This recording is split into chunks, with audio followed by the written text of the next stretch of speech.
Kia ora, 大家好, my name is Vanessa and I'm really honoured to be selected as one of the language superstars for this year's Chinese Language Week. So my family moved from Hong Kong to New Zealand when I was 1 year old, so we actually spoke Cantonese at home because my parents don't really speak a lot of Mandarin.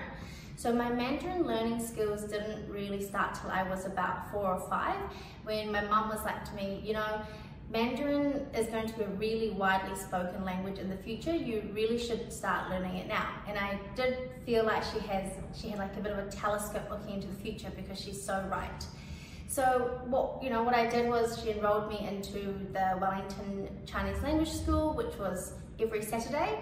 That was a lot of fun. Like, I got to go hang out with other kids, but it was really social. And so I think that really impacted my learning. I didn't really learn that much Mandarin.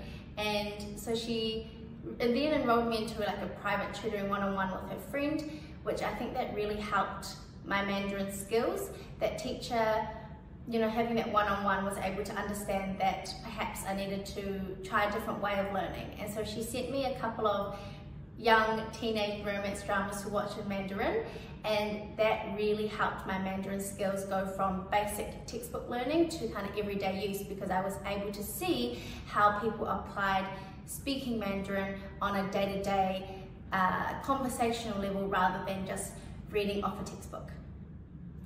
My favourite thing about learning Chinese and Mandarin is it really helped me understand a lot more about the culture and food of China.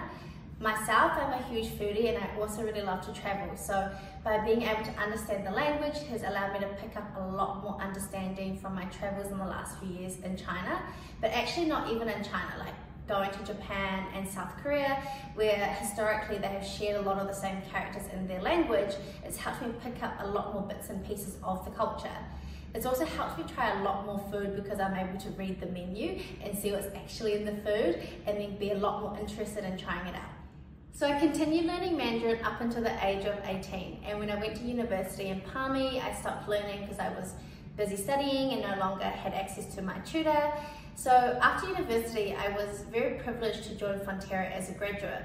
And after a few years in Fonterra, I was given the opportunity to relocate to our Shanghai office to support the CEO here in the projects that he had running and rolling out our strategy.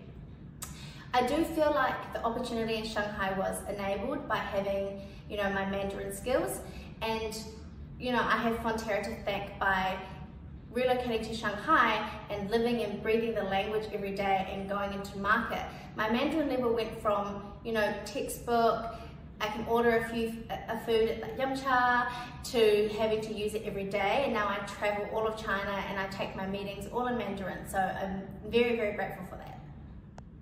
So one of my favorite Chinese words or expressions I actually learned when I moved to Shanghai is called "juan," and it literally means scroll or roll up, but it's also used as a slang word to kind of explain the competitive environment at like work or at school, when, you know, there's a need to kind of outperform each other, but it really serves no purpose. So almost like calling out someone who's doing a humble brag, like if they're saying, oh, I worked till 10 o'clock last night, but no one really wants to work to 10 o'clock. So that person's bragging about working till 10 o'clock, but no one's winning in that situation. So you can kind of call them out and say, like, oh, that's so jerk. What would I say to other Kiwis who want to learn Chinese? I would say go for it. Not only learning Mandarin will open up new opportunities, but I feel like it also opens up to connecting with people from all across the world, as Mandarin is so widely spoken. It's not just spoken in China. So for example, when I travel to Southeast Asia, there are times when people's second language is Mandarin and not English. Therefore, I'm able to communicate with these people even though I can't speak their first language.